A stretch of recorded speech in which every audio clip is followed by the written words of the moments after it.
So guys, here we are, 2021th touchdown of the wealth transfer initiative. So far we had, I think that we are already coming to a common ground here uh, due to our very different perspectives and experiences, right? One's more organizational, others more organic, and we're starting to do some moves here, some interesting moves, and Louding is doing one of these moves. So it's going to be nice to hear from Louding. What came up? What came up in your mind? What came up? What types of movement are you doing that has some relation or has total relation with the wealth transfer initiative? So Louding, please. Okay, so I think we've been hearing from a lot of people in our group, like Sam, who's not here right now, but who are interested in kind of uh, getting more of a practical bend what we're trying to do and make it substantially easier what we're trying to do here. And so when Boville and I are applying for a grant for the web, and they're doing a huge diversity push this year because I think their recipients have been all like white kids who try to use these decentralized web stuff for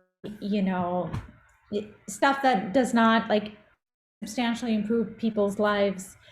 And so our submission, which we are temporarily WISP, because we just happen to have a domain name called WISP, so we're putting up a website, is we want to make it substantially easy for a community group that's basically a very early stage incubator from an idea to an actual group, whether a group is just getting started, they don't have like a profit entity, so they have no legal entity or record, so they find it very difficult to grants or to find money or even to like put a is like outstandingly difficult, especially if you're not in the United States and Canada.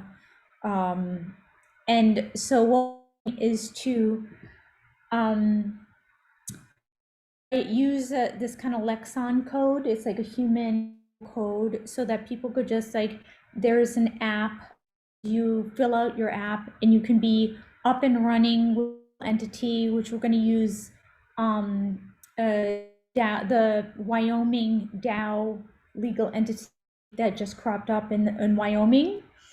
And so that you can just fill out a little thing, you can get you to actually contribute towards the cost of either a website or a wiki or something like that, and give people the ability to get micro donations from their fans or their even if it's just little payments that would be totally transparent.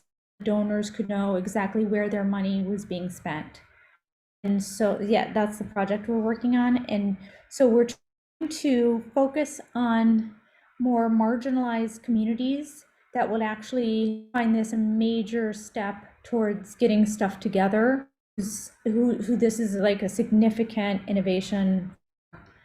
And so we're trying to create kind of like an national group who will pilot this and do something that like, it's just like this problem solved, not because it's not a huge problem, but it's just not a problem. So like, the kids in the devised web community, they want to do something like super grand, and this is just something that's like a widespread, not very interesting problem. And so we're super excited about it. Would love to have you two on board and to get endorsements so we can get this grant.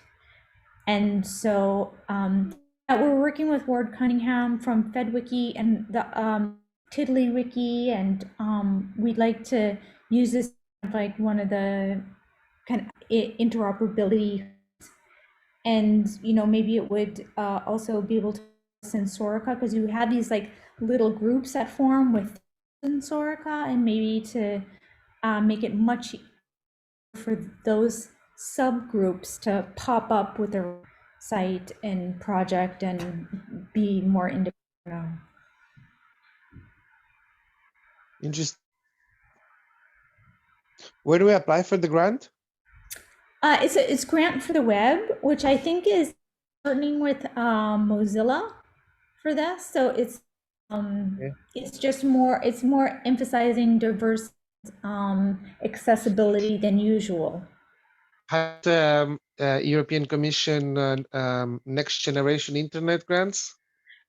Just missed it this year, so we were gonna try that. We just missed it. But there are open calls for projects that have been funded by the NGI. The way the European Commission works is that they give like big for projects, but sometimes what they do, they recognize that they are an abstract bureaucracy and they're not connected. So they give a chunk of money to organizations that then cut into smaller pieces and give to other organizations. So such a project, if you look at, if you search GI 0. Right. Yeah, I remember a friend of mine applied for that last year, and we were thinking of getting set entity in Estonia, becoming like easy to be able to get grants like that, the European grants. Exactly, yes, because that's exactly how we're doing too, being an ed anywhere. Right. Why I'm telling about NGI 0, is they have very often calls, even have open calls. Okay. I mean, there is no like there is no deadline. Anytime you can submit, and sometimes you can for like a 5,000 euro grant for a little stupid thing, or 10,000 euro grant. €1,000. So it's pretty they set it up in GI 0. It's because I worked with the European Commission, and I was part of the group that and Oh, great, cool. And they're looking for grassroots it's, like the one you said. Hey, Lauren, can I just ask? Sorry, I'm a little bit late, but what is the? Yeah. Hey. What? You are? Yeah. Where are you? I'm in Croatia. I'm in a rural village in Croatia, like the Hungarian and Bosnian border. Wow. Okay. What is the project on? So I was just telling how we were a friend and I are calling applying for a grant, and the purpose of the grant is to what we'll do is make it substantially easier for just a small community group, and pay for domain registration and web hosting, and just like to be able to raise a little bit of money to make them a real entity. So this app would legal entity allow and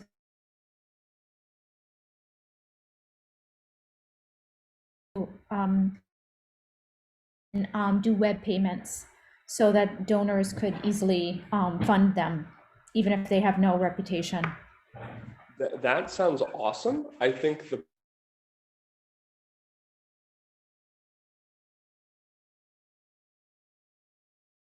in terms of the funding, just a quick note is like Netlify is an amazing tool that makes that completely free.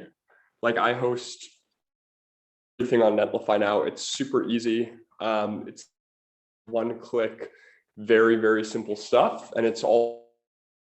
And then, so you might run into, there might be a kind of costs associated with domain names, but there are also a number of kind of solutions there. So things like, GitHub provides free domains that end with .io.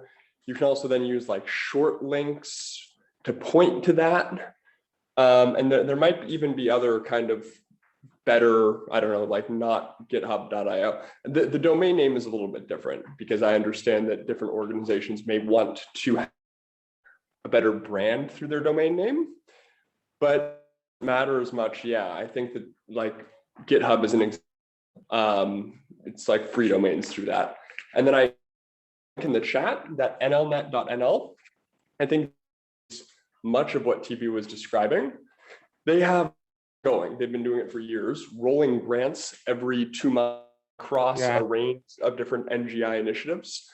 And something I love about them is that their like KPI is making it as easy as possible and as like short time-wise as possible for people to actually do grant applications. So it shouldn't take more than like or two, if that. And yeah, it's good people, and I think it's a really good community. And if I could give any more support on that, just let me know. Mm-hmm.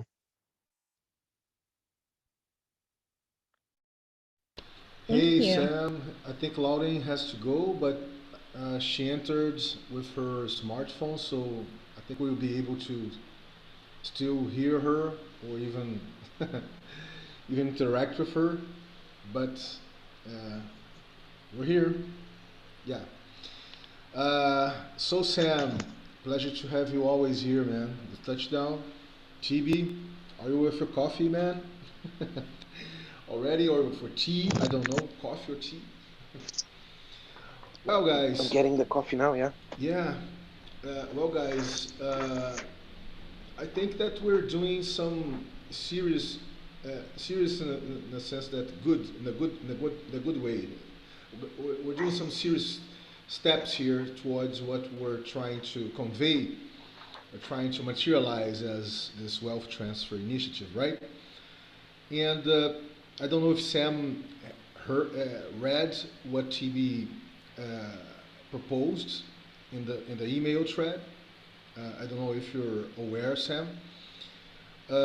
It's due to the provocation that I did 2 weeks ago, right? About what is the difficulty that we're having, what is the challenging that we're having to really make to really create a common, let's say, zone or realm with all sorts of wormholes, like Chibi likes to say, where we can do this experiment of mutual accesses to everything, not only fiat money or crypto money, but everything, all knowledge, all resources, all tools, in a very trustworthy environment, empathic and trustworthy environment, right? And because this is not a theory, this is something I have been doing with Autopia and Taudao, and it's running beautifully in a very, very interesting way. It's for some folks it's quite strange when they because you see, Taudao is something that is always expanding. There's always people coming on, right? And Autopia has this driver too. So they have a more organic dynamics than organizational form, right? So in this sense, the interaction and the interwoven between these two cultural DAOs is a constant movement. Where, as I said to TB in his the feedback that I gave yesterday, we don't have the concept of what is free and what is paid, right? Because everything is shareable. Everything is at disposal to everyone in a very interactive, organic manner, access and share, right? So this is running now in between, let's say, 25, 30, 40 people, right? Okay, it's a very micro scale uh, experiment, but it's happening, right? And it's it's it's it is expanding in a very peer-to-peer interactive way, right? It's not something that we are recruiting people. No, no. It's really a very interactive, organic expansion and contraction for those who understands the proposal. And I was challenging the folks that has been coming to this wealth transfer touchdowns, and why can't we do this in between us? What is the difficulty to do this? And because we're always looking, after uh, things that are already institutionalized, right? Like grants from governments, grants from meta governments like the the European Union, or grants from the private sector, or related to the third sector, to NGOs or NGIs, whatever. They're very formal. They have all sorts of accountability, and they're very money. It's interesting because they're very money attached, right? Like the money is the only way and only resource that makes things happen, right? So, yeah, if you have the money, if you have the fiat money or have the crypto money, whatever, you can gather resources around you, right? And this is in my conception, this is a very 20th century industrial age concept, right? Market-driven concept or government-driven concept, because you have to have the budget to do the policy and things like that. Well, and I was thinking, what is the challenge? And TB started to do some move in this sense. I can say that loud into, and I know, Sam, that you are very excited to and open to experiment things that really generates an environment of a new environment of uh, shareable, shareable wealth, right? And for anyone, not only for those who have the capability to be in the internet or is included in the internet. Uh, by the way, when I'm talking here about Taudao and talking here about Autopia, it's open to not to activists related to the peer-to-peer movement or activists related to the Regain movement, but it's open to anyone. So if you look at Taudao, for instance, you have folks over all ages. You have folks of all ages, of all walks of life. Some are not digital natives. Some really don't know what to do for their lives because they missed the digital train from the 20th century. So it's something very open, very radically open and inclusive in that sense. So that's my that's my opening remarks here. So uh, well, to be related to what you called intakes and outtakes, I will start doing a movement towards sensorica, and in a sense to be more present in your Discord, in the sensorica's Discord, and to start to interact, right? I'm willing to share tools that I know, knowledge, uh, independently if I'm going to be paid or not, right? So I'm going to do this movement because you see, it seems that we need some theoretical common ground or some already, let's see, tested things, right? oh, we test the experiment. This serves. We can do this. So for us to begin to do something in this sense. So I'm it, I'm a very practical guy in the sense I want to do things. I want to experiment things. So I'm opening myself to get closer to Cesarica's environment even more than I am, and start to see what happens.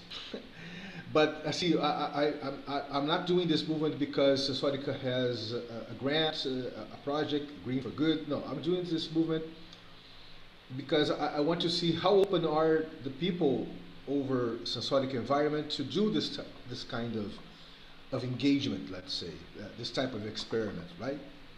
So that's it for now. So I think I might have some relevant here, which, well, direction is kind of the theme of what I'm going to say, and I'll explain why that seems reasonable in my head, I suppose. Well, actually, I'll start. You know, I am at this point interested in just finding things which will contribute to a better kind of world that we live in. These can be in places far away from me. These can be things close to me. The aspect of payment, while it's important at one point in order to kind of afford food and electricity in the system we have, if the thing which will contribute to like a better future that I'll experience, I'm not necessarily looking for payment, and I'm glad to share my resources because it's going to make my existence better. So that's a long way of saying, and this relates about back when Neil was on the call and kind of thinking visions and what are the things that people want to create, is what this comes back to for me is that I'm personally glad to share my resources, which could be some idle wealth, that can be time, skills, capacity, energy, on things I think will make for a better world. And I'm actively looking for outlets like that. And I'm often sharing my own when those come to mind. There's something kind of applied and grounded I could share on that, but I want to share a related anecdote, which is why I feel that having focused could make sense. Imagine, imagine a community which is somewhat self-sufficient. Maybe it's isolated from kind of the developed or industrialized world. And that community has a range of people with different capacities. And the community also has various resources. And so you can imagine this kind of people's capacities and local knowledge and roots. That's kind of the wealth, and kind of choose collectively to use that as they wish. If there's a person who said, hey, I'm looking for some resources. I'd like to borrow some people.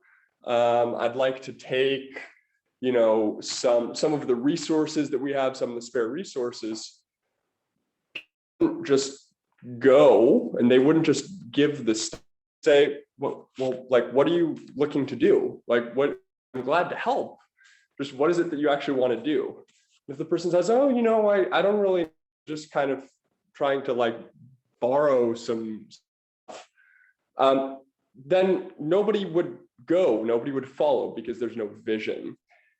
And so that comment in terms of thinking about where all of these things are shared and has access to it, I think there's a lot of importance about that. And some of this is implied. I know that you've talked about some of this stuff in terms of what people are using the resources for, and kind of the system of not quite reputation, but basically people kind of sharing their proposals for things.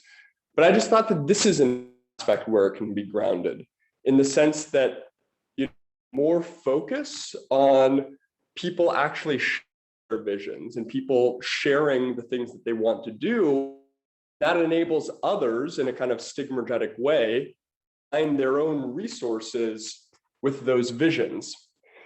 And I meant this because Vinny, in the kind of introduction, you felt that was kind of missing. I felt that was absent, that idea that more than just having a space and more than just having access, the way that kind of, I think lots of people had to share what they personally can, whether that's time, whether that's money, whether that's energy, but there needs to be a vision to kind of pull people in. So that was my comment that I wanted to say, and I think that very much aligns with Sensorica and what we're talking about.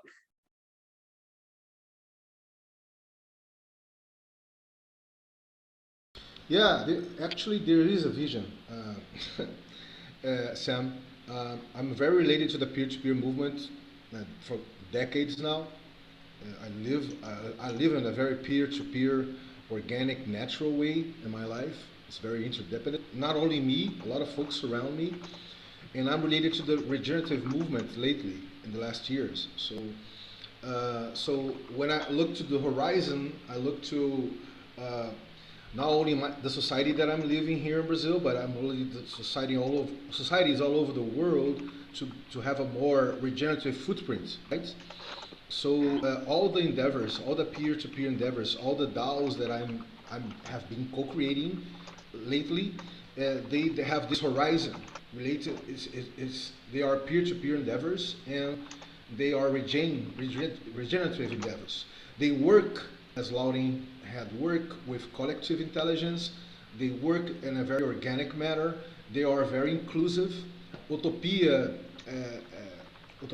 let's just talk about the case of Autopia. Autopia, one of the goals of Autopia is to be inclusive at the scale of hundreds of thousands or even millions of people. So it's not there yet, but we're really co-creating the environment for that. So to be really decentralized and can have thousands, hundreds of thousands, or even millions of people doing the movement, what Autopia is proposing, right?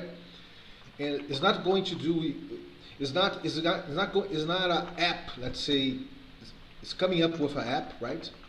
We're going to beta phase now with this app, but it's not an app endeavor, because you see, you, Sam, and you, TB, already appropriated, let's say, one of the Utopia's cultural DAO imprints, that is the OCAST experience, right? So the OCAST experience is still running. There's other experiences happening, and it's being net weaved, let's say, between different folks with different perspectives, different social contexts, different languages, and it's beautiful to see this unleash, right? The outreach that OCAST experience is having, right? It's really interesting. For me, as I said to TB once, it's because of this transitional times. People are very sick and tired of the ethos of the ethos and the machinery, this hyper-consumerist machinery, and this very institutionalized machinery of governments and big corps and things like that, right? So we are encountering, at least here in Brazil, a lot of people that are opening themselves to resignify the way they live, right? And what is being proposed is for them to have a more regenerative and peer-to-peer life, right? So this is the horizon, this is the goal. And in this trend, we are resignifying everything, even what is money, what is wealth, what is health, and things like that. So I'm not talking from a theoretical point, I'm talking from a very experimental, fringe, frontier point. And that's why I started, I said to TB, let's do this movement, let's invite people. I invited a guy that is related to the impact investment realm here in Brazil. He knows a lot of guys. We have been talking, and they are becoming very sensitive to what type of not only conversations that we're having here, but what type of transitions that we're doing together, right? Every one of us. Your project, for instance, Sam, is very interesting. I show your project for the impact investors here in Brazil. They look at it with very good eyes. So, in a sense that wow, this is something that we can do really. I think. Well, what I'm saying, guys, I think that we are in the 21st touchdown of this proposal here, but we're just getting started to putting our hands on in a very in a different manner that we have been doing in the last touchdowns, right?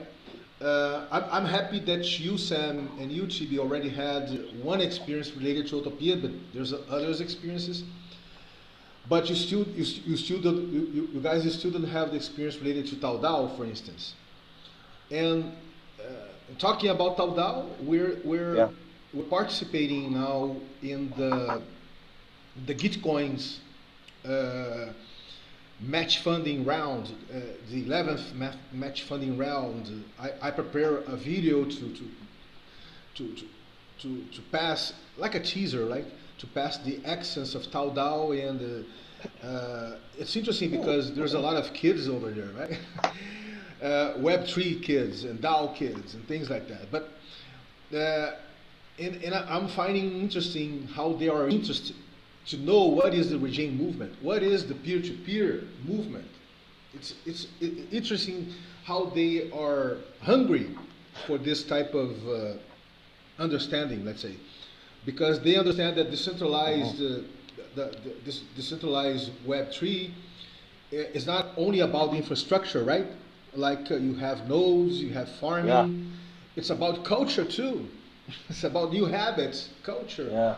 And it has been a very rich experience. I can share the page if you guys want to take a look. I'm going to share the page that we have on the Gitcoin, so you can look. Just Yes, that would be nice. Yeah. Yeah. So It's funny what you say, because this peer-to-peer stuff has been mostly driven by programmers, and there is this idea that, hey, the code is going to save the world. You know, code is just code. You know what I'm saying? It takes culture. It takes much more than just, you have the craziness with DAOs. It's like organizations, they just spring out of darkness just by putting a blockchain up there. You know what I'm saying? yeah, here we are. This is the 11th match funding quadratic voting round of the Gitcoin platform. Oh, can I see the link? Yeah, man, of course. Wait a second. Maybe I can search it. Yeah, but you see, the thing is that you have. I think you can see the link. Wait a minute. Gitcoin target. Yeah. I'm going to put here in the chat. Wait a sec. Where's the chat, man? Oh, boy. Yeah, I found it. Yeah, you found it? Okay. So here we go. Yeah, here it's good. I came up with a landing page here, right? If I click here, I came up with this landing page. Here is the Twitter. We were using the Twitter of another project related to the DAO landscape called DAOcast. So they have a lot of followers in Twitter, so it's be nice to talk with the followers. I'm going to click here, so it opens. It's the DAOcast. Actually, me and the guy behind this proposal, Danilo Vaz, we done the first DAOcast related to this Gitcoin round 11, right?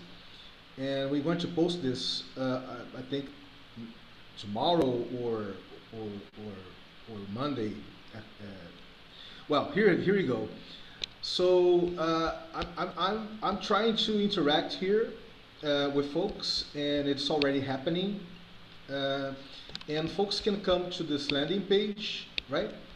And you're going to have a welcome to TauDAO's Gitcoin match funding landing page. Here you can register to be introduced to a different kind of DAO. Now, here's an explanation of it. What if we created the ways which we connect, generate, and distribute wealth and knowledge? TauDAO has two main goals: the co-creation of constructive contents while being a pillar for making lives alive. We're actually 25 proactive co-creators of TauDAO ecosystem for all over Brazil.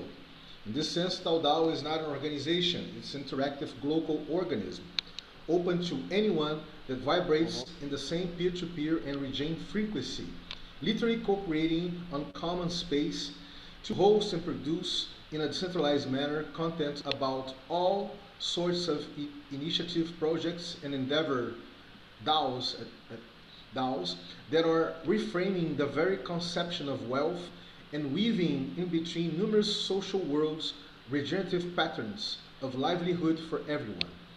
So you can subscribe, and we already have 70 subscriber here registered. Very nice. So it's working really fine, very well, very interesting interactions. And what I'm trying to say to you guys here is that we're doing stuff, right? We're doing the thing. And so far, we have almost $280 that has been gathered so far. So it's not some it's not some really big money in the conventional sense, but it's interesting because we're not coding nothing here, right? We didn't put nothing to code here, right? It's just really, TauDAO actually is a very cultural peer-to-peer regime endeavor, right? Put in this sense, a very cultural DAO, let's say. It's not in the sense of autonomous, but in the sense of the autonomy of people, right? The autonomy of people, not the autonomous algorithmal thing. Oh, actually, we receive more funding. Here, TB, we're already with 281, man. Oh, that's nice, 281. Yeah. And we're active. So I would love to ask a question. I'd love to ask a question which might help kind of clarify something. If there's something that I'm missing. So when it comes to like a shared pool for regenerative initiatives, I kind of very much agree with that. It seems to me, when I think about that, it seems to me that a network is something very similar. And TB, I don't know if you saw this. This is something I kind of posed in the Discord channel around fundraising.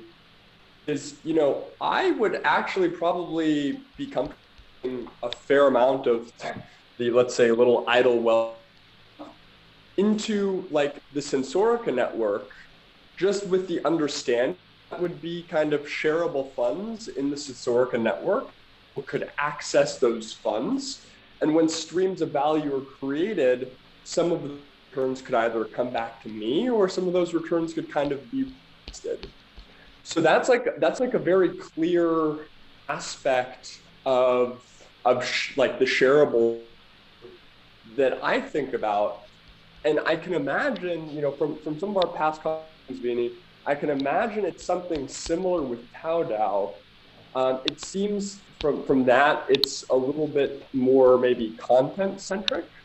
But I don't know, is it the same thing that I just described? Is there any difference? Because the Sensorica aspect is very kind of concrete to me, to the point that like I would stake resources, both kind of time and skills and capacity and money. And compared to what I understand of TauDAO at this point, I just don't quite understand like how the shareable funds is actually working. And if there's not an answer for that yet, I suppose kind of the question that's on my mind is, is it important for these things to kind of be concrete? I don't know. I didn't follow. Can you repeat the thing? Just wanted to drop some coins into the Tao Dao thing there. And I was trying to solve the issues with Meta. Can you repeat that? What is about concreteness? Yeah. So I'm just wondering, like, if I put funds to a Sensorica shared fund, I understand that would be very concrete. I understand that people would, act resources to kind of work on certain ventures or create new ventures or to kind of create iterations of something. With Tao Dao, it seems much less concrete to me. I don't actually, outside of content, I understand. I don't have a sense of how those shareable funds would actually be used. And with that, my question is, is there a benefit to the concreteness? Is it like sensible that I'm more comfortable staking resources when there's a little bit more of a sense of like active production going on, as opposed to what it seems like with now more of kind of a lifestyle shift where it's creating a shared fund that enables people to kind of view the world in a little bit of a different way, but not necessarily going towards concrete initiatives. It's intangible, but it doesn't mean it's less important. It's just it can be abused because it's more leaky. You cannot quantify outcomes, right? Hey, I put $5 there. What did you get for that $5? And somebody can say, oh, I wrote this code. Okay, nice. So there is a sort of a market equivalent that you can do there. Okay, my money was worth the output. When it comes to intangible culture production, stuff like that, it's much harder to for and build in accountability, and stuff like that. So not less important. It's just another beast. And so here's the one thing I say from there, which is that I feel like I'm not being a kind of a vision, and I'm wondering how like important that is. And this is kind of what I mean. So you could say like, hey, I have a vision for let's say a graphic novel that I think would like make a really big impact on regenerative culture. And I'm looking for people who could like help write, or who could help like listen to ideas and brainstorm, or who could help draw. And I can listen to that vision and I can think, okay, like I'm interested in contributing to that, and I will definitely collaborate with you. I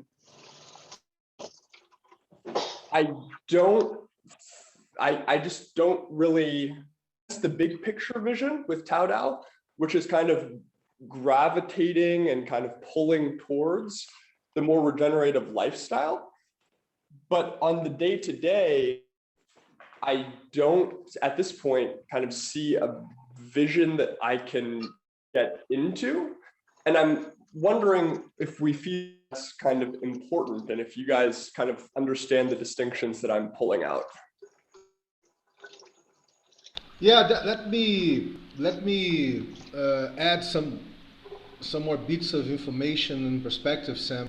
I think it will be helpful. The main proposal of Tao Dao is Tao Dao is a very transitional proposal, right? We understand. When I say we, I don't say in a very organizational way like identity.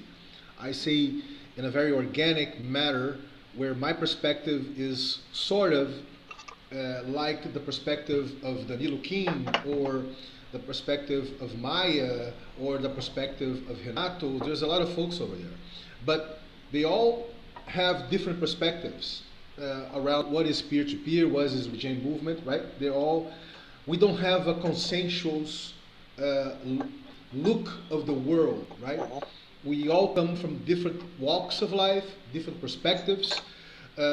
So it's not that we're reuniting folks that work with content production, right? No, that's not it. Is that folks that are interesting to open themselves to have regenerative experiences, because the content producers that say in Taudau's environment, they are doing stuff with people all over around Brazil.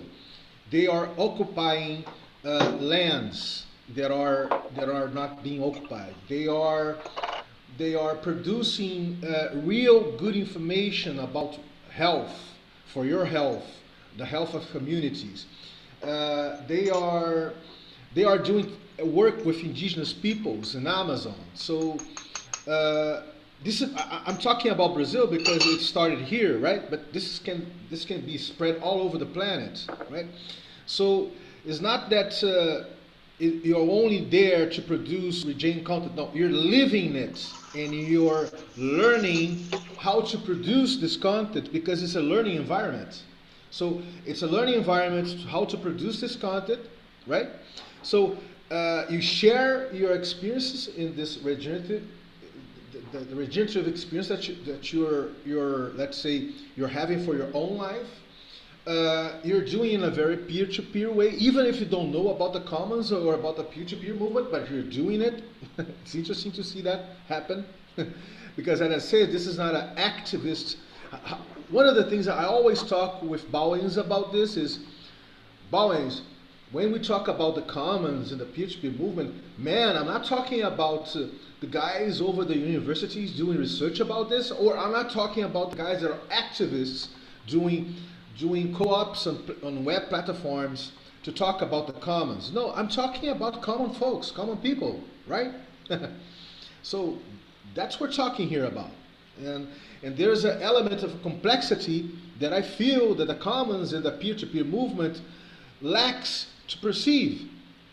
Where's the complexity? Everything has to be systematized. Everything has to be agreed upon. Everything has to have a contract. What? Forgive me to say that. What the fuck? But you see, and people are willing, at least here in Brazil, or at least in Latin America, countries that I have been for, even in Africa, I kind of know folks over the United States that have this driver too, and Europe too. But of course, I'm talking about my own experiences, right? So what I'm talking here is that what people are doing with Taudau's proposal is they're transitioning their own lives, right? Without someone to tell you how someone telling you what is the future that you have to prepare for, right? Like these macro narratives related to the singularity technology. Oh, you have to prepare to be a new worker in this new macro technological economy of cyborgs, right? Robots. No, that's not it. Because you see, we have a lot of competitive micro narratives, right? A time ago, we had to the collaborative economy, to the sharing economy, right? Everyone thought that Uber or Airbnb would be the huge thing in this sense, a huge driver to change the landscape, right? Well, they became puppets of financial markets, right? For the big investors or venture capital, things like that. Well, so what we're doing is having a very, you see, you don't have a legal, Taudau is not a legal organization. It doesn't have let's say a headquarters. It's literally decentralized, if not a very distributed pattern, right?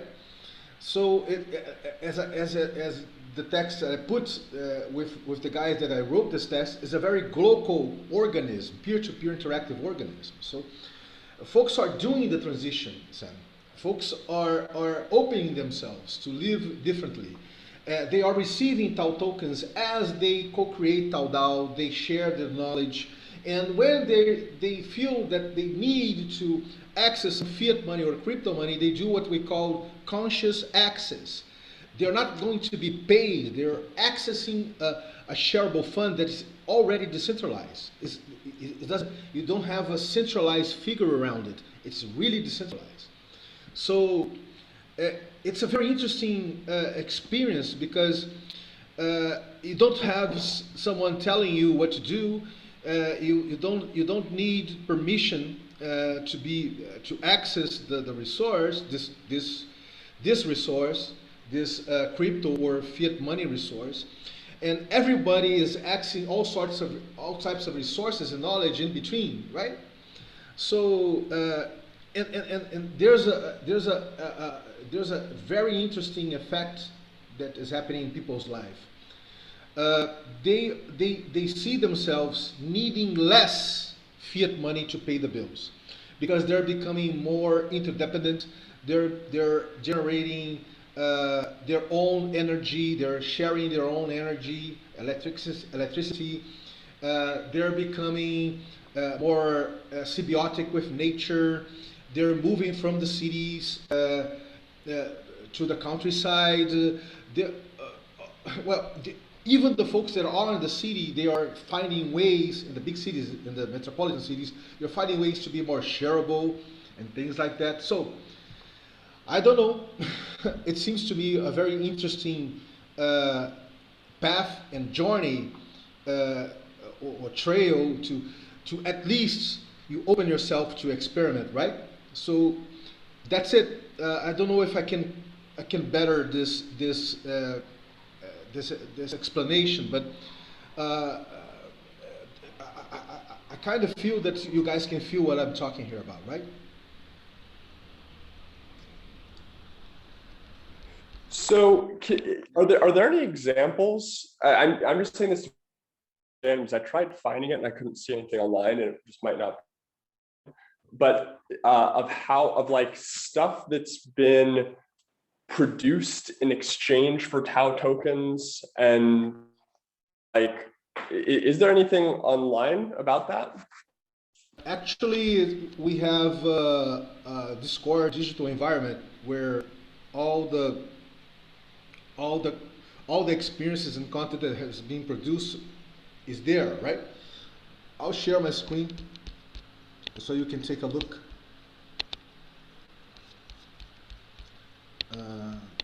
Here we go. I think we lost Louding.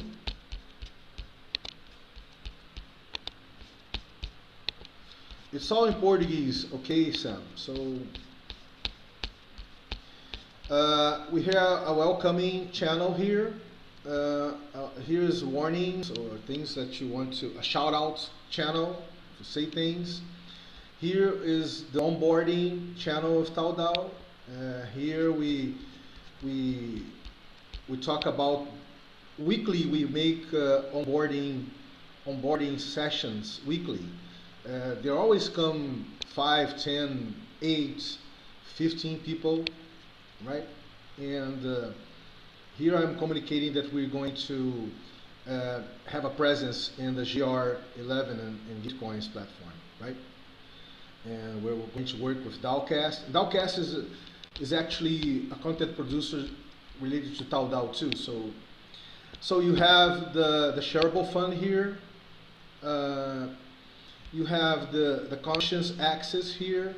You have the roles that you can energize in Tau DAO.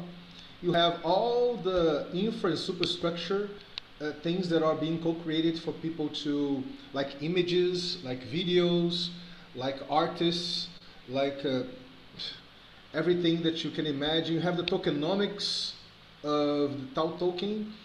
You have the mapping. You have the various ways of distributing wealth. You have the internal evolution in the sense that not internal like organization, but internal of everyone, what everyone is feeling about this way of living. You have the network evolution. You have this learning space. Let's do it do it together, right? Do it yourself or do it together. Uh, so you have what we call the people backing. I talked about this in some things ago. I think that Chibi will remember this. You compose a proposal explaining what you want to produce related to the experience that you have, and people shows up in a sync, in an encounter, and they just say, yeah, I activate this, I want to do this. We call this people backing.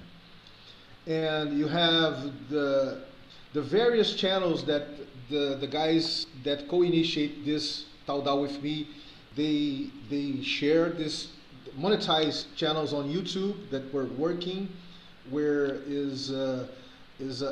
have some revenue stream that goes to the shareable fund too. So you have the channel of the dreams, Canal dos Sonhos, you have Interior Universe, you have Blue Planets, you have Dowcast, you have Emerge. So here you have the whole orbitals, orbitals where we're producing the OCast experience that you guys did.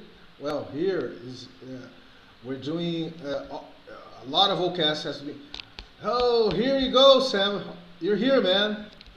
Are you seeing you here? I think that now this is going to become. Yeah, I think now this is going to become more concrete for you. Let me see.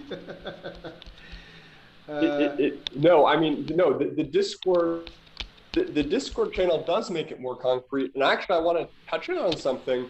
So the process you described, people backing, where people share what they want to do, and then others kind of activate it, or others to that. That's like the same thing that I was talking about earlier, where it's like people share a vision of what they want to do, and others like can like signal positively towards that. Maybe that's just a signal. Maybe that's sharing resources or money or Tau tokens or whatever else. So yeah, that's just, but that is kind of like a great thing to me. That's not people like wandering around and like doing whatever they want and then like coming back in and like talking about after the fact, which might be part of it, but the process you just described is kind of the thing that I was asking about, which is a process of people sharing what they would like to do with others, and then others kind of coming together around that if it resonates with them. Yeah, take a look, guys, on the OCAS experience, the last OCAS experience that you have. Now post-produced with the post-production of Taudao's folks.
So thank you, Vinny. I can't actually, I would also rather like talk with you guys during this time, but I would love to see the video.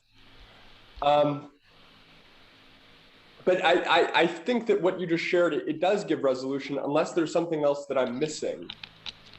But that is the thing that I was asking about. Like we can call the process different things, yeah, but people backing. Well, people backing is a very interactive, organic dynamics. This is not like some you do like you don't need to vote. It's not a voting proposal. It's not a voting process. It's not something that people look at and see the most voted one will be realized. No, anyone can literally sum up a sync. We call it sync. We don't call meetings. We don't call it like a meeting. We call a sync. People have to synchronize, right? So we do a sync, and maybe comes 8 people, maybe comes 15, maybe comes 30. It depends, but it doesn't matter the quantity of people that comes, right? So the quantity of people that comes look at the proposal, and they really feel if the proposal resonates with them, like, wow, this is very interesting, this experience, or to produce content related to this experience, this Virginia experience, wow, I'm in.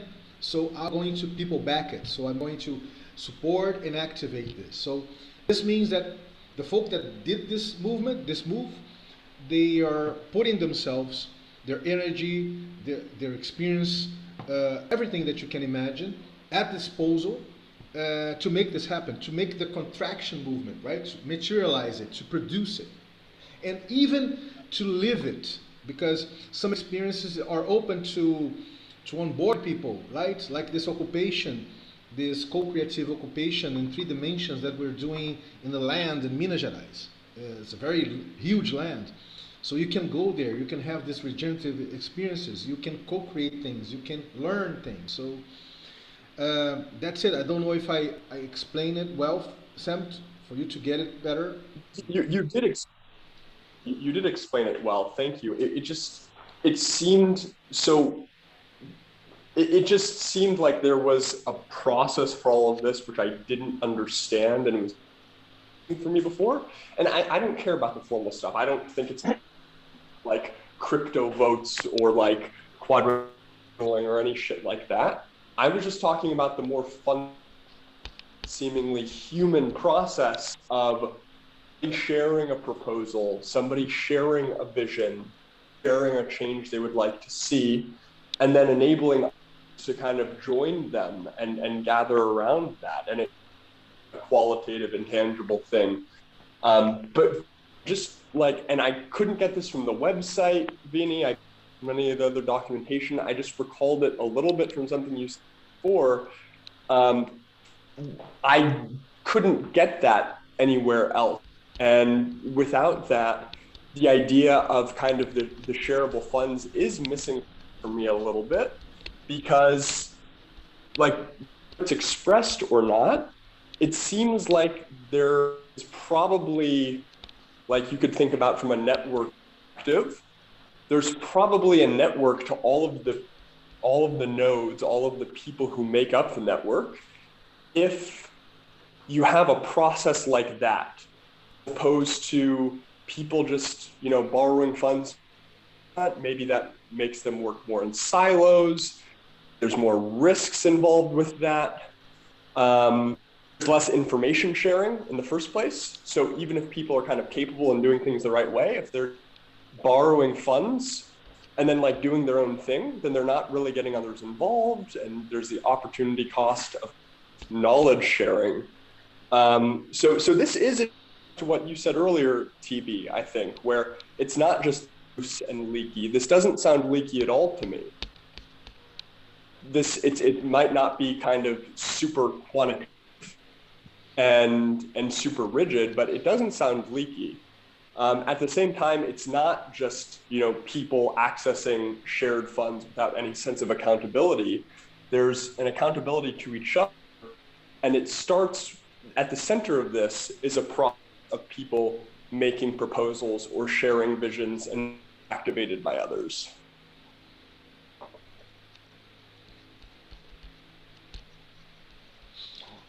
TB, you want to comment, man? Yes. Wait, are you ready? Yeah.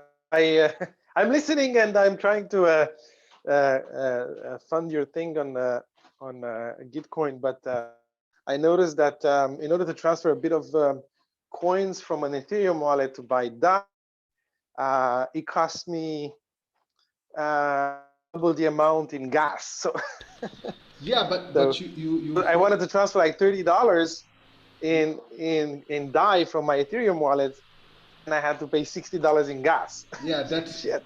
Because you didn't learn about the Great. the layer two. If you'd done that via layer two, you wouldn't have that taxes, that sort of tax, right?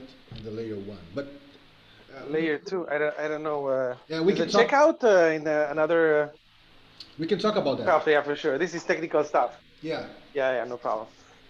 But I was also thinking about doing something on and buy some dye from there and transfer anyway. Yeah. Um. Well, interesting discussion here. Yeah. Yeah, you see, man, Oof. you're here. I already put the channel, Sensorica channel, let's say, wormhole, in the DAO's environment. So people come here and say only me asking you to share something. And since then, since 27th of July, you didn't put nothing here, but that's okay. Yeah. Well, actually, yesterday night I wanted to put something in the channel for you, but I couldn't find you. What is your name? Uh, oh, What is your name on Discord? on Discord is Glocal VR. Glocal VR. Yeah, Glocal. Yeah, Glocal VR. yeah. The problem with Discord is that I can never remember people's handles, and you know, so Yeah. it's hard. And I was looking for you, like, where is Vinicius?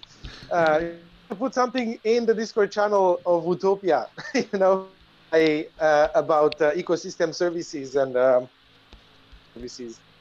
Yeah, Yeah, Utopia has a very different way to deal with this cultural DAO imprint, this peer-to-peer cultural DAO imprint. It's related to the regenerative movement, but but Utopia has a more organizational form. It's organic, but has a more I don't know if you guys heard about O2 social technology, the organic organizational social technology that is related to holacracy and sociocracy. So Autopia is a fork from holacracy and sociocracy, right? And Autopia works with O2 dynamics, and we have a lot of roles here. You see, because you see, Sam, I'm related to Autopia too. So here in Autopia, you have a lot of roles. All these channels here are roles, right? Apply as a core shaper, people magnet, tech wizard, design weaver, community weaver, ethical marketplace, current magician, coach. I'm I'm energizing the role of cultural alien. That's the role that I'm energizing, cultural alien role. Regen impactor, learning tracker. So go on, man. Can I share a thought really quick? This Yeah. emphasizing what's been on my mind, and this was actually sort of what my prompt to you was, TB. So what threw me off at the beginning of the conversation is, the description of DAO at the start of this conversation and related to wealth transfer and stuff was like, it's shareable funds that anybody can use. We just like trust it, and like whatever happens. And TB was like, yeah, it's leaky, it's like informal, whatever. But then, with that description of the actual process, the people backing and, people sharing proposals and stuff, I feel that if that is overstating it, but if that actually is an important part of DAO, and if that could be an important part of DAO into the future, then I think it's important for the description, because the people backing aspect is what I was missing. That's the difference between a cryptocurrency account is really just like a pile of money that people can kind of access whenever they want, and it's meant to see I don't know how people live when they just have this pile of money. That's a very different thing from a pile of kind of money and resources, and people are making proposals for how to use that, and others are kind of around those proposals and things like that. So that was really just what was missing for me in the description if that is an important part of it. And I kind of feel like that it makes sense. It's reasonable that that would be an important part of it. You know, I wrote an email, and Vinicius, he alluded to it in the beginning when you just arrived. And I made a distinction between dedicated funds and just like free funds. And there's many things in between, but these are like two extremes. So what I call dedicated funds is like in Sensorica, you know, we have a venture, a project, we have planning, and the fund that goes there is allocated specifically to tasks that are, you know, part of a planning. So it's not free. It's not free funds, right? They have to be allocated in that particular way, these particular slots. What's free about it is that anybody the job. That's the openness of Sensorica, right? But not anybody can do whatever with these resources. They're allocated, right? They're dedicated. But anybody can come and say there is $5 for that task. I'm gonna do it, you know, and they can do it, and then they get they get rewarded. And so this is what we're good at, and this is what we've been doing with these projects with the bit of money that we have. This is what we experiment with, and we can always add to these funds by we're now applying for funding. So if money comes, it goes into the same pool and it's allocated in the same kind of way. But now to experiment in Sensorica with free funds. And I would put this under the category of mechanisms, okay? Many people have tried this. It requires a high transparency. Meaning, suppose that you have a wallet, a shared wallet, and everybody can put in and take out from that wallet, okay? To their own personal wallets, okay? A dashboard that shows you in real time how funds are moved from that shared wallet to individuals, and these individual wallets are identified. So the person is behind the wallet. Okay, if you have a high level of transparency, it works in small groups that know each other, where there is trust built into the group. It works. A lot of people have experimented with this kind of thing, and even companies budgeting or co-budgeting. You know, it's not much, but it's a sort of you pull money from a shared account for some purpose, so it's dedicated within a project. But many projects are putting in money and taking out money. So instead of being individuals, are projects within an organization. So it works, but you know, in real time, they should know what everybody's doing, and that's like the village arrangement. Everybody knows everybody, and everybody knows what everybody else is doing. So people tend to not lie. People tend to be very, very nice in this kind of settings because everybody knows, right?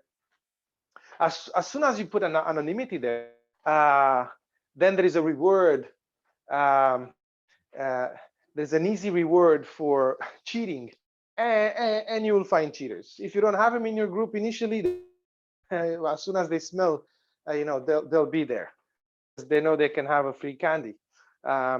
So you need walls around your group. You know, these people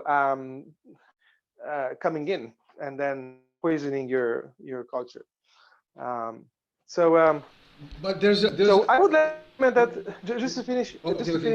I would like to experiment that with Sensorica to say, let's have this kind of thing, total transparency. Okay, so if you participate in this kind of pool, it's total transparency. The only is a check mechanism is the shared reputation. Is the reputation, the transparency, and would this be important is because sometimes somebody would continue to work on a project, but they need to pay the rent and the money's finished, so they cannot stretch it a month, so they're gonna get a job or a gig something. So you lose that talent. You know what I'm saying? So how do you secure people and take care of their necessary needs? Otherwise they because one of the important things in a project is to have the project sticky. If everybody comes in and out fast, you don't have institutional knowledge, you have team creation. So one of the intangible assets in a project is to have stickiness. So to have people that come in, understand what's going on, and stay around for some time to contribute themselves and to teach others. So if you have a high churn, then your project stalls. It has, so what I'm saying. So how do we make it stickier? Well, that kind of support service, because somebody might have to pay the rent and go do a gig to get the money. Meanwhile, he's not in the project. Okay, it's like we lost, for example, an engineer from the Green for Good project, Hadi, in 3D modeling. He says, I had to take a job. I'm sorry, but I cannot participate more. What if we had some funds and we could just say, Hadi, don't worry, man. Take the money there, pay your extra month and buy some food, and stick with the project for a month, because that's very important. You know what I'm saying? So things are not so crazy. You see how I rationalize it in economic terms for Sensorica. So one question there though is, what if what if they've been working on a project for a long time and they're kind of lost and they're kind of burnt out and they're becoming productive on it, and they're like, fuck, I live in that tunnel vision like we can get into, and they're like, I need to keep going on this. And other people on the network think like, that's actually not that good of an idea, and maybe we can pull you into something else, but this thing just it's just not working really right now, idea to drop it. So in a situation like that, do you think in terms of funds, do you envision that the person is able to just take the money and use it anyway, even though based on the network's analysis and stigmergy, it doesn't really seem like that would be a productive use of funds? Or do you think first the person should come to the network and say, hey guys, I really need another month to work on this thing. I just need a little bit of rent money. Do you guys approve? Is that okay? Could I? Well, Could I just make a parenthesis here? This is I think this is relevant to what we're talking here. One of the things that we do when we are onboarding people weekly for the Taodao peer-to-peer experiment is that the fractal thinking and the fractal doing things, the fractal perspective. But we don't call it fractal because it's a very sophisticated word. So we call it fraction, in the sense that you see in this new emerging worlds, new forms of beingness, of doing things together, of re-signifying what is wealth, and you guys know what I'm talking here about. You don't have you don't need to have you have the option to not to have a central authority or a central place that you go to work. You need to be paid to pay your bills, right? You have the option to transition to a dynamics of life that is more regenerative, that is works in this fractal way, this very decentralized way, this fraction way, that you can access all sorts of resources, and you can transition your life from where you are now, where you need, let's say, $3,000 a month, $5,000 a month to pay your bills. You can transition to from this place that it seems to be solidified, it seems to be immovable, unmovable. Because you see, this engineer, TB, he thought, well, I have my costs, I have $5,000 of costs monthly, I have to pay my bills, right? And this project in Greens for Good doesn't give me this type of money, so I need a job. Yeah. That's the the rationality behind it, right? That's the logic behind it. So what we're doing when we're boarding people on Taodaos, even in Autopia and other endeavors that I'm co-creating, is talking, well, here you have Taodao that's doing this thing, but you have Autopia that is doing this thing, but you have Tion that is doing this thing, and you have this that is doing this thing, and you can really, taking your time to transition, get to know each one of them, and in your time, right? You maintain your job. Some people on Taodao are maintaining their job, right? But they are fractally, fractal and fractally, they are transitioned to a more regenerative life. They are becoming more decentralized. They are accessing all sorts of resources. They're not depending so much of fiat money. They are changing literally their lives. So Yeah. it's very different. It's not the same thing. So I just want to put this parenthesis here to understand that we're talking different things here. It's not the same thing.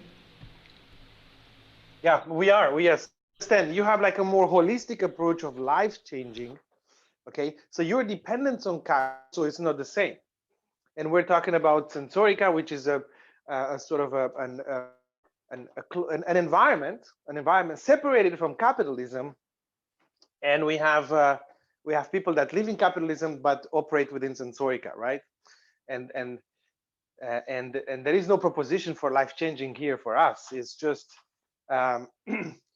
you have your capitalist needs, and let's see how we can satisfy them from the peer-to-peer world of Sensorica.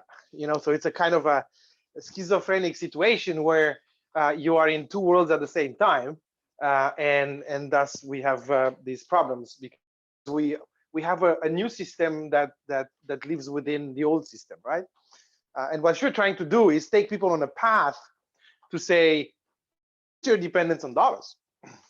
You know, why don't instead of renting an apartment, you have some cohabitation, you know, co-living arrangements with some of your peers? What if you, instead of food, you live with within an eco village, and you know, some people grow, some people do some other things. You know, so it's a life. We cannot apply that large scale in Sensorica because most years they're not there yet.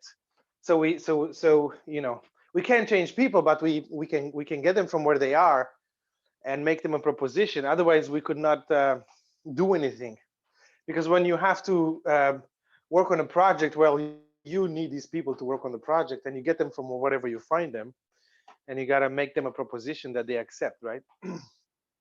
We don't have, in other words, we don't have time to put people on a path of life changing, you know, and wait until they mature there and then put them to work in Sensorica. So we have to get them from wherever they are, and that's our problem. But totally understand, we're not talking about the same thing. Is it more clear, Sam? Guys, like, this is really like, I understand all of this. I don't even know who this is directed to. Like, I understand every bit of it. This is not like the complicated part to me. I'm asking a specific question about how much is a network, and I'm not talking about companies, I'm not talking about organizations, following both of your work and all of these conversations for a long time. So, like, throw out all of that stuff. Like, we're past it. We're on the same page.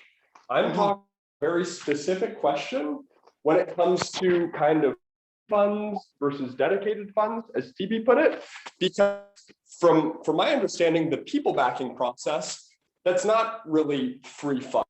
Closer to dedicated funds in the Sensorica kind of way, where it's people making a proposal, and maybe there's like less rigid consensus process required, but they're making a proposal to a kind of group, and it's not just like people going around and doing their own things and just living kind of, let's say, the opposite of interdependently. So then my question about the example that you brought, T, actually, I thought of an interesting hacky solution which can make it really easy to do.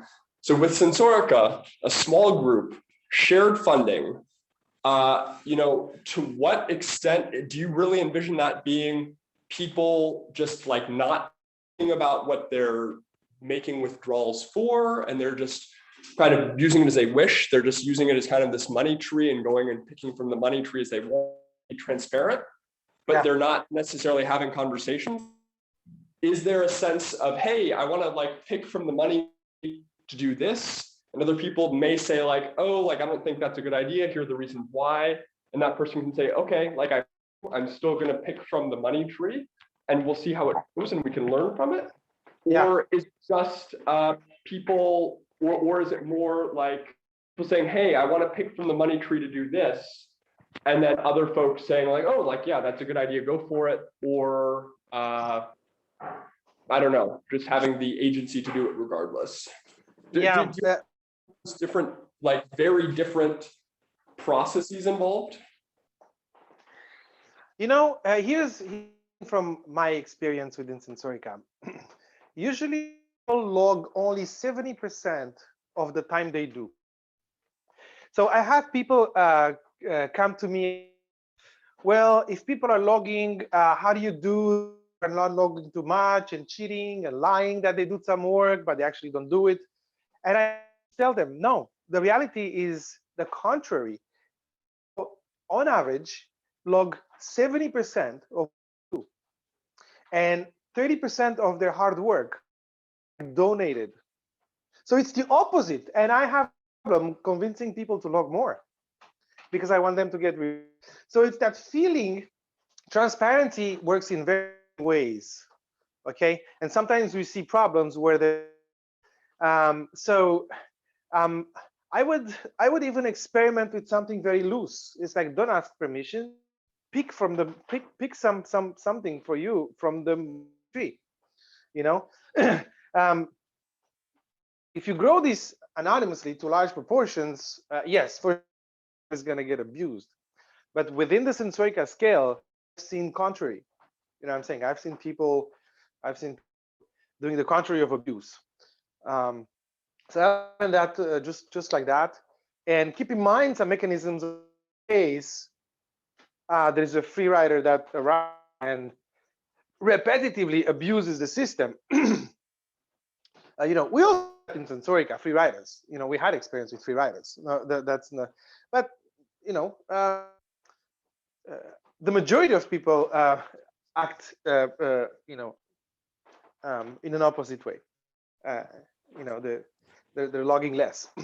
But when we get this free rider, you know what I'm saying, that passes by. So you got mechanisms to deal with that without poisoning the atmosphere by breaking into a fight and people, you know, people insult her, and you need something written on the wall to say, this is free, but if you abuse it, here's the rule on the wall. To the rule and don't make it personal, and say you're out because it's that rule. You know, it's easy. It's like that's why rule to just to minimize the emotional damage that you can do by having to fight someone and kick him out. You know, just to say, hey, trust each other here. You know, pick from the tree, make it sensible, but don't transgress this norm. And if you do, well, you know, you get kicked out. Something like that. You know, I would. Yeah, I would experiment. I would do it like that, and have like a red flag kind of operation. Which, if somebody sees a pattern, raise a flag, and then we get together and look into the thing, and we have a rule on the wall saying that the line on the sand. So if we think that person transgressed that line, then is out. But as long as it's a red flag, that's cool, you know. And that's why it's transparency in tools like a dashboard. So you see in real time who's taking what and how much, so that the patterns become visible. You don't have to spend 5 hours looking at to detect the pattern of somebody, you know, repetitively tilting. You know what I'm saying? It's like you have some real-time charts and patterns. They just stick out. Right? You can see them just by looking at the picture. So scenario, I think it works. And you just have a red flag rule and some norm on the wall. You know, that governance to make it work. So I just want to share like a brief reflection on that. because I kind of what I was trying to question got lost again, but you really clarified it to me, and it's an easy metaphor. It's like just go and take from the money tree, and like we have rules. I'm not asking about the problem or the worry of people abusing the system. That's not where my line of questioning is coming from. My line of question is about, is it more productive to say, and productive sense of like kind of generating more wealth for everybody involved, to say, just go pick from the money tree and be sensible, or for there to be a culture, people sharing or kind of proposing what they'd like to do. Maybe they don't need approval, but in some way invoke into that process. And the last thing I would say there is that all dedicated funds to free funds, we could say Sensorica is more towards dedicated funds. What you just described, going and picking from the tree, is more close to free funds, and the people backing process is somewhere in the middle. Okay, So, yes. So yeah, I mean, I wanted to share also just quickly while we're on the phone together, a process which could actually be used to do this experiment really easily. Okay. Yeah, you can also propose that on Discord, because I really want to experiment with that. So if you have a tool, go ahead. Okay, so I'll just say it now. So you can look it up. It's it works in the US. I hope it works in. It's called privacy.com. Yeah. And what it enables you to do, it's brilliant. I use it all the time to anybody, is you can attach a bank account, existing credit card, and it allows you to make unlimited virtual credit cards. And the reason for it, and you can make virtual credit cards kind of programmatic. So like if you're signing up for a website and you need to enter a credit card for the free trial, you want to like forget. So you can sign up with a credit card actually like isn't authorized to spend anything. So, and you can set up rules, so you can say like this virtual credit card for this website is only allowed to spend like $50 per month. Oh, wow. Okay.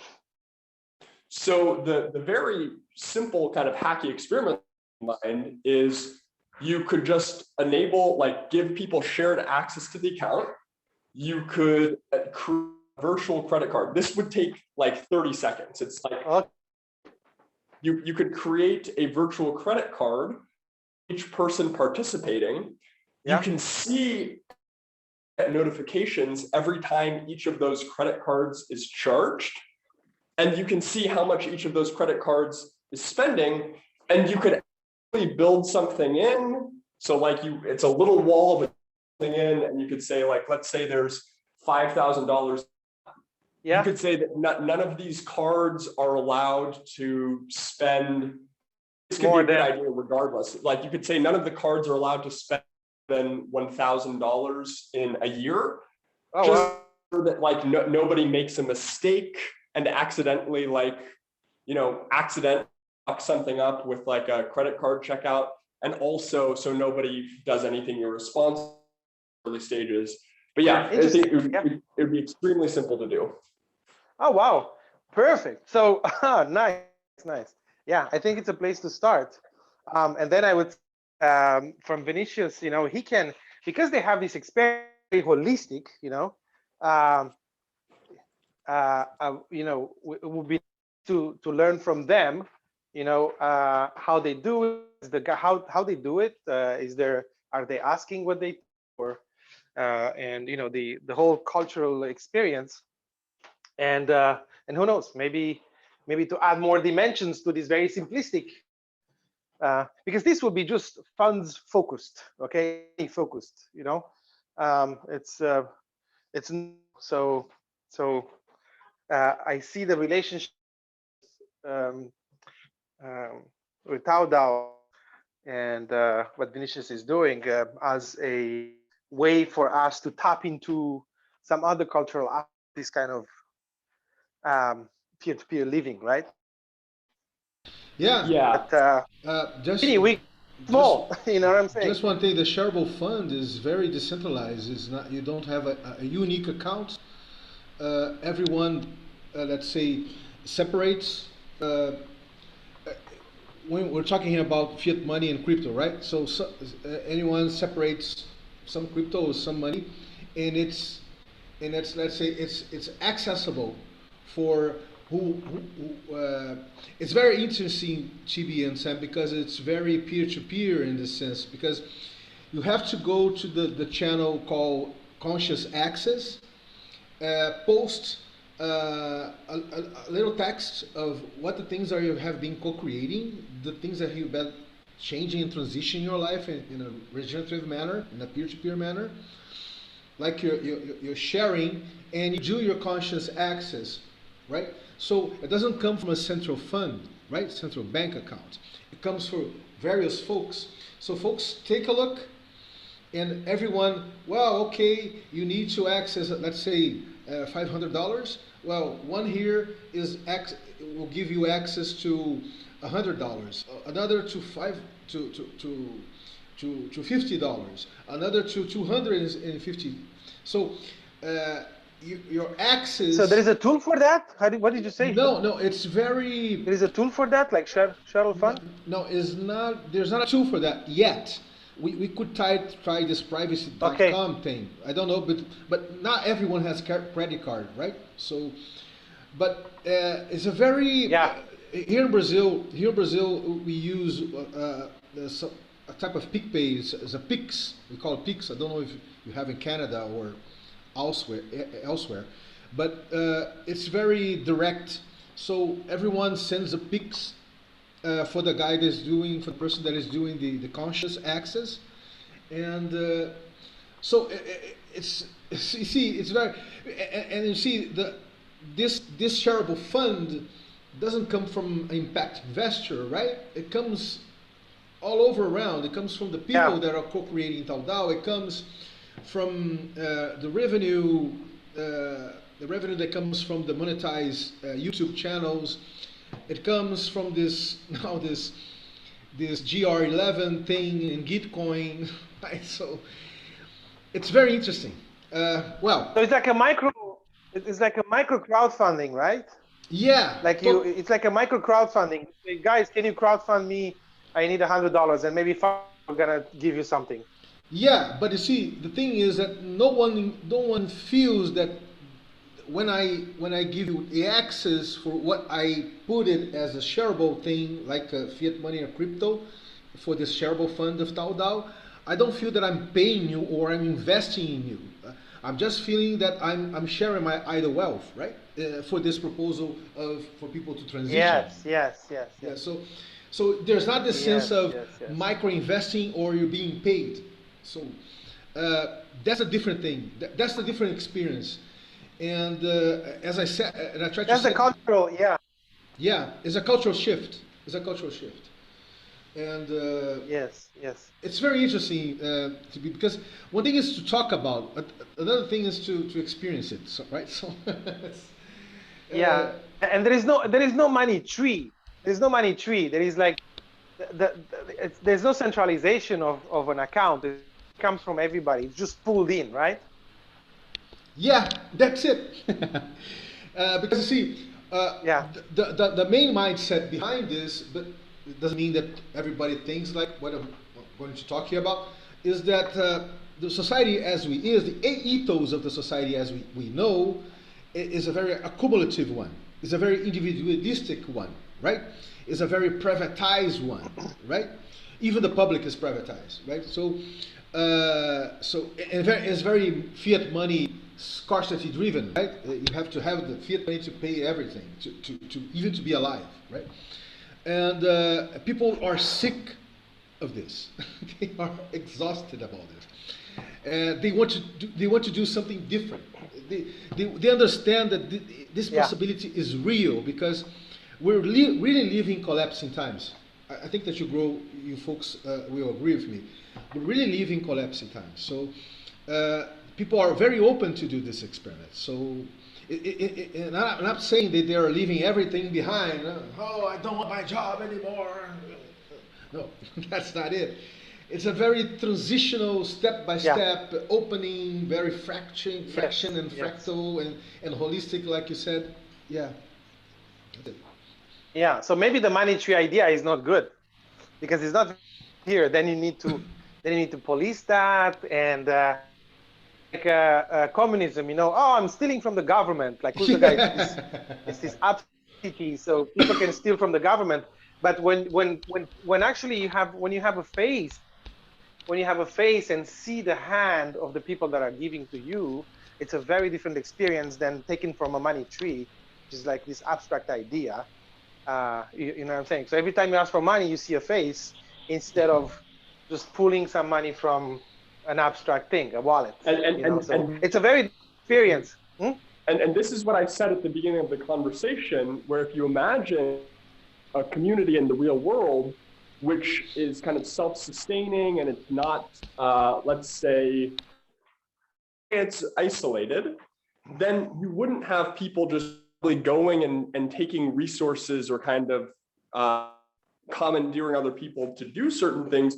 You would act, I think, you wouldn't just say, hey, I'm going to go and the food and just do it. You would say, hey, I think that we should move to this other location for whatever reasons, and we should do a temporary migration. Who else agrees? Like, do you think that we should use our resources this way? So I just wanted to say, like, TV, you're right. And this was what I was confused getting, is the way that Vinny, you described it at the beginning, it's a money tree. And that's what questions are about. And it's very clearly not money tree. Yeah. Now, I'm not, that's not worth an experiment. Maybe it is, but then my question, basically coming from that misconception, the idea of money tree, I've just been wondering about the productive benefits of, like, say we're in like a UBI type world, and like it's their paychecks, whatever, like everybody's needs provided for. Well, maybe there would still be productive benefits in that case of keeping up the loop and kind of as a process or as a culture, sharing with others how you're spending those resources, because it's more to actually foster peer-to-peer than just taking from the money tree and like you want. And maybe that includes sharing kind of information and proposals with others. Yeah. So I think that we're already blow the time here, at least 15 minutes or 50. But the conversation is very good, and I think that we all learn a lot. I love to get to know this privacy. And we're moving to do something. Yeah, that's it, man. That's the thing. We're moving to do it, and I'm very excited. I'm very excited to do this because you see. So on the topic of doing something, can I share something that I actually like to mention at the beginning of the call? Yeah. Now that I think that we're on the same page. So I had a great conversation with somebody in the kind of mutual credit world last week. And we were talking about actually our discussion at the end of the Neil call a couple of weeks before around the difference between challenges and visions and what could enable people to kind of have more agency by sharing the things that they want to work on and enabling others to kind of collect around that. And this guy actually explored this previously, and this is how he broke, and it really excited me. I thought it sounded brilliant. Imagine an experience like being on TikTok, if you've tried TikTok, you're scrolling through, but each video is a person talking and sharing something that they would like really like on, or something that they'd really like to create, or kind of making that kind of. And then as part of that, there's an this type of thing where, I mean, first of all, people can kind of being proposed so they can kind of follow up as they wish. But then some process built into that where people give idle wealth to that network. And the participants of it are just literally like watching videos of other agents around the world sharing things that they would like to do, things they would like to bring into the world.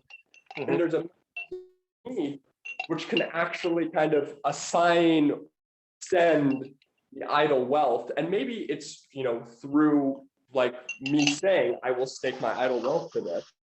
not automated. But yeah, and then people kind of gathering resources, gathering collaborators in that kind of way. I just thought that it was very tangible. It was a very sounding thing to me, so I wanted to share it. Does it have a link? Yeah. Does it have a link or something that is being co-created? It's not online yet.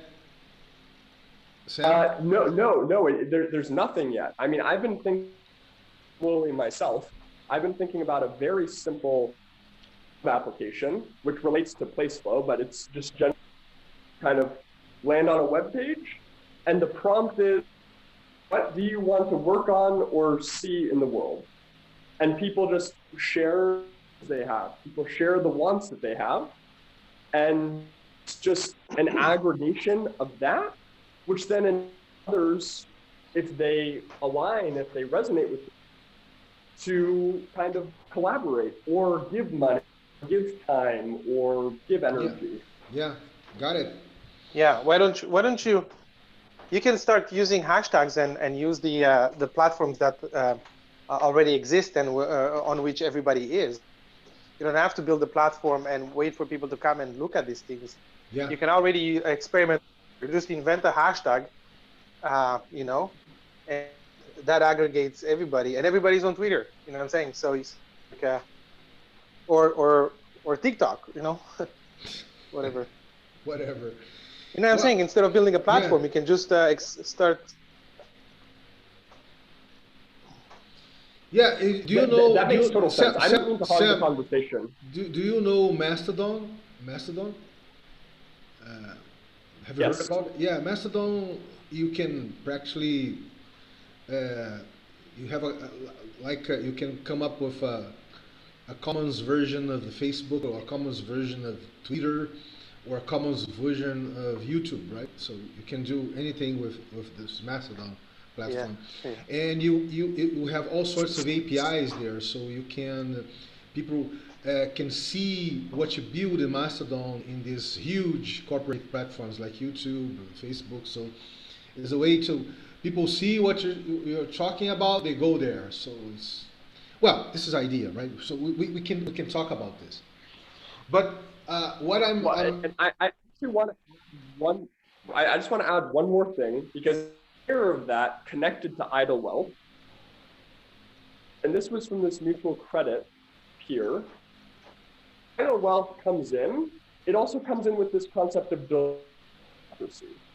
So you imagine. Sorry, I'm just going to go application, but what you guys said is good. There's ways to bootstrap it on existing platforms. So imagine you're seeing all these visions, you're seeing all these proposals.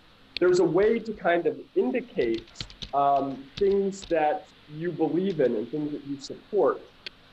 And also imagine that you actually can stake your idle wealth. It's like you can put your idle wealth into this shared where people who are publishing their visions can access. So once a vision gets kind of enough implicit support from the community, then you can have this concept of deliberative democracy, where a small, randomly chosen panel engage with the ideas that start to get more traction and kind of evaluate them a little bit more, and just a little bit of kind of a human in between sharing the proposal and like getting to work on it. Yeah. That's pretty cool. Yeah, totally. Because you're describing a very fluid way of aggregation and having good ideas bubble up and gain support. Fluid. Totally. Right. I mean, so I think I just wanted to, I didn't mean conversation, but it seems like we're all talking about maybe different branches, but concepts. And that's something that I would love to put my bank account in. I would love to have my idle wealth in something like that. Oh well. Yeah, let's make it happen. Good. Why not? You see, Sam, you have here someone that has a very organic, holistic, interactive, and peer-to-peer Regina approach for life that is making all sorts of transition, and you have someone like Chibi that hacked in a post-capitalist, capitalist way, and co-created OVN, right? An open value network, kind of project-oriented environment. So you have two sides, I don't know, two dimensions of a peer-to-peer experience that actually could craft, let's say, what you're proposing. We could create this together, right? We could give life to this. Of course, it's not going to be only between us, right? We can call for can make an open call, right? To see who wants to get in the boat to co-create this. So I'm open, man. I'm open to do this, and you can count on me. But as we have been talking here, we want to already put our hands in things that we're already doing, right? And see what's the common space that we can kickstart it. Let's say we can anchor and nest is the better word. We can nest in propositions, Sam, like this. We can do it together, right? I don't know, TB. Maybe this three-party approach. What I'm saying is, let me put it this way. I'm related to all this organic peer-to-peer and regain, right? Transitional endeavors, these DAOs, right? And you are related to a more organizational way, more project-oriented, right? Like, and you have Lauren that done really fantastic work around collective intelligence. So we have the bread and butter, right? Just to slice it and do some things together, and we could literally on board such idea like an initiative, an idea like Sam just shared, and make this happen. This is a way for us to putting our hands together and doing something together. The initial way that we're talking here about is, well, let's already. This might be the first step. I don't know. Let's already let's make a Tao Dao experience. Let's say we're inside, not inside, but within Sensorica, right? Let's make this within Kiko Lab. Let's make this right. So we can start making, co-creating within Sensorica a more organic and organizational dynamics, let's say, for the things that we're talking here about. And once this environment flourishes, we can nest the initiative that Sam just shared. I don't know. I'm just talking out loud here.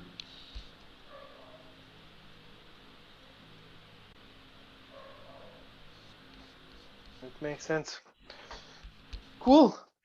Yeah. This was a long one. This was a long one. Yes.